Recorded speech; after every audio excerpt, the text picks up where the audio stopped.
All along the coastline of the Eastern Cape are nestled natural splendours, and the river mouth of the Keiskamma estuary is no exception.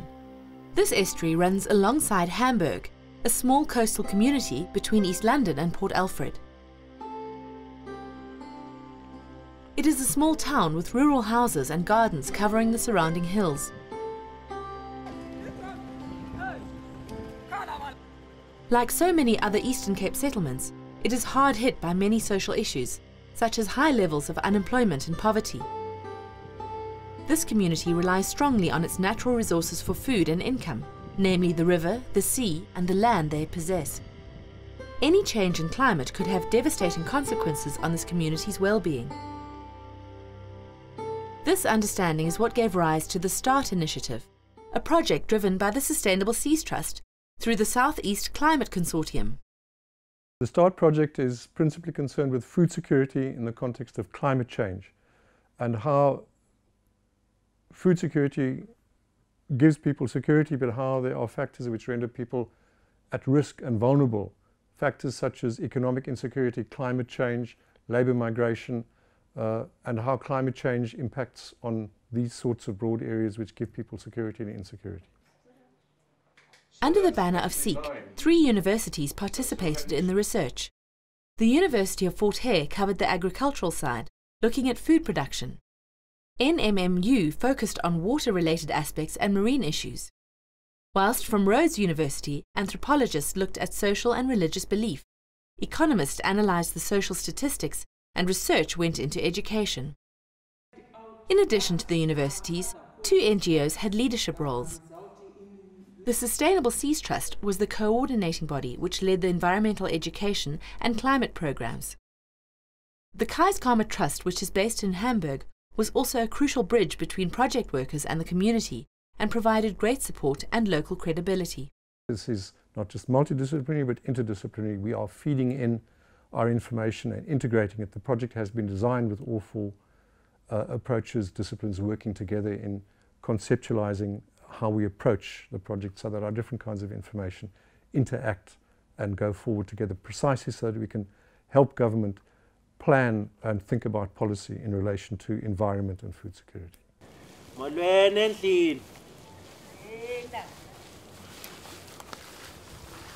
The fieldwork for the project was comprehensive. Researchers visited over 135 households, asking locals to fill in questionnaires for data collection.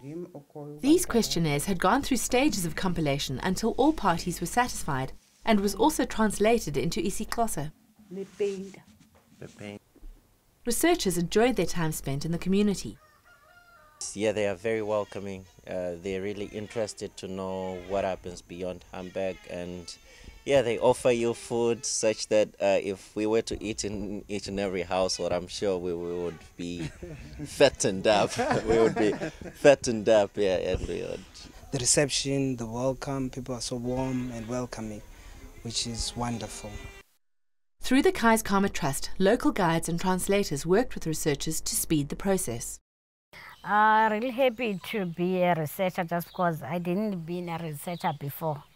And then I was really learning how to socialize with community, with others, and then I really learned more.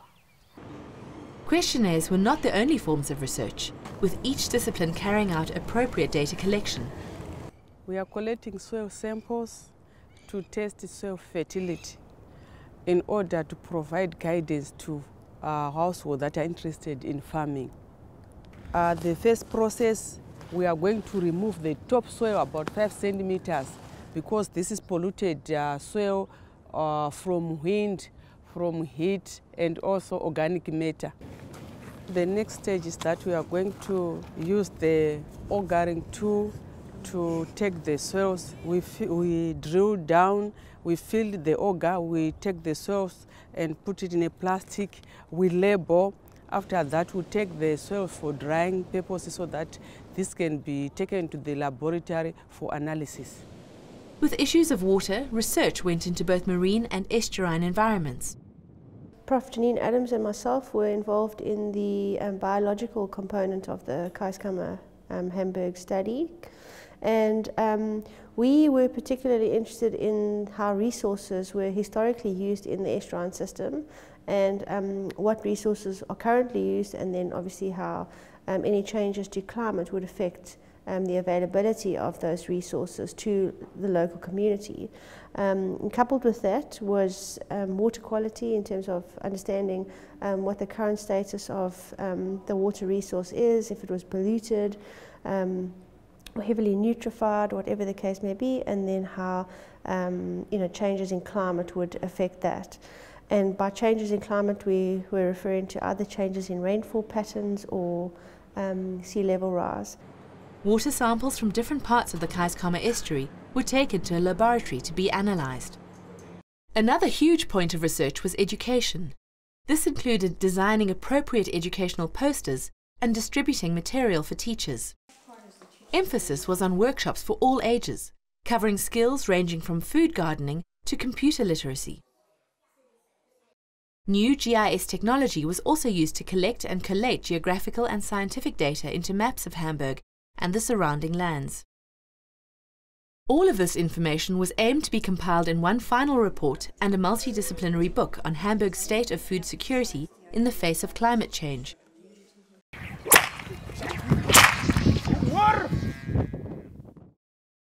The rural life is one most Hamburg residents are used to. Nomana Mangwani has lived in Hamburg for over 60 years. She is part of a big family which owns chickens, cattle, pigs and a vegetable garden. Ever since a child, she has had to seek different sources of income and ways of making a living. For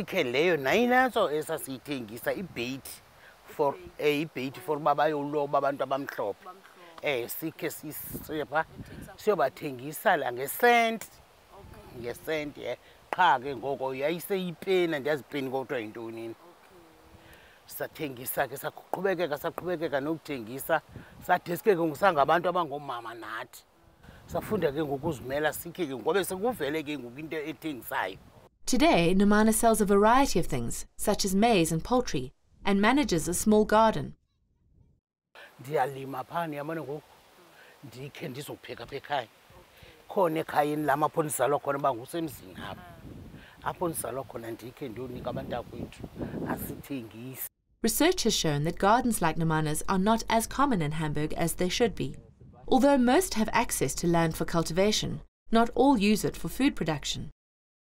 In some households, we see that there is a small vegetable, or the small garden. They called square meter garden. It's very small, but we have different vegetables inside, but it's very, very small. And then when we ask them why this garden is so small like this, they said, no, we want to eat this garden we like that just because this garden is manageable. Instead, many people, including Nomana, are turning to the ocean and rivers to fish and harvest mussels and oysters off the rocks. These are sold to holidaymakers and the rest are eaten. For Mwanda Ndongeni, fishing is his occupation.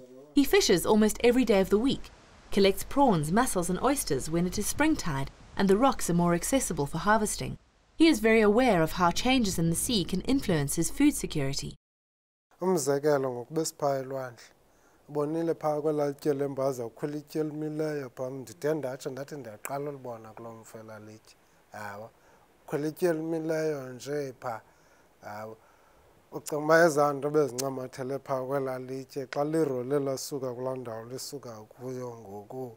Nazeti is another lady who relied on taking food from coastal rocks to survive, even if that meant breaking permit regulations.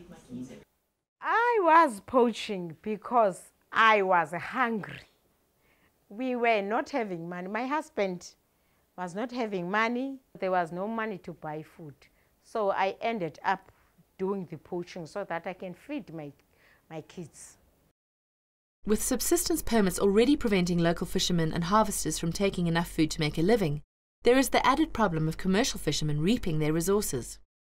There are people here in Hamburg who think that these resources are meant for them. These resources are for all, you know. So there's no one who can stop other to go and catch the fish, to go and harvest whatsoever resources there, because it's our resources. The increasing reliance on the sea has put a strain on this natural resource base. The rocks are not plentiful of mussels, with a threatening algae covering most of them. People have been forced to go deeper into the ocean to find food, or, like Mwanda, travel to a different beach entirely. Ukhona umahluko kunalapha eHamburg, because apha abantu baninzi and apha kudala laa nto yenziwa, so ndingathi umzekelo apha elwandle lalapha lisenakutya because Uncertainty and anxiety about the future is a stark reality for Hamburg, and anthropologists in particular are interested in people's understanding of the environment and the link to spiritual beliefs. The project is looking at food security and sustainable livelihoods. The next stage was to present the research back to the community, as inclusion and accountability are fundamental aspects of the START project. A meeting was held in which a few of the project leaders presented some of the work done so far. One of the things we found is a lot of people are not cultivating their fields or their gardens. Although all the data has not yet been collated, it was important to inform the community of the progress and continue the discussions on the prevalent issues facing the community. Many people voiced their thoughts and posed questions to the researchers. One particular suggestion was the creation of a forum to tackle community issues, and this is a good step forward for Hamburg locals in taking control of their own future.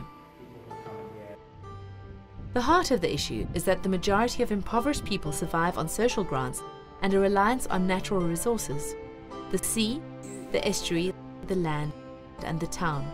If the climate changes, the balance of their reliance on each of these changes too. So what is the answer to giving Hamburg security? It's education. Education and skills that would provide alternative sources of income and reduce the destruction of the natural resource base. A good example of this is Nozetti, whose new embroidery skills took her away from a life of poaching. I'm earning money from this, and I even never know that I'm an artist because I never go to school to do art, but I'm doing the artworks that is all over the world. Everywhere you go, you will see my cows. More success stories like Nozetti's can be born out of a working relationship between the community and their own structures, together with academia, government, business community and sponsors, without whom none of the structures can function. So if we can try to work together with you guys, the researchers and government, not this thing to be done by one sector only and come with a resolution or the, what you call it, you know, the proposal. The proposal must be done in a collective way.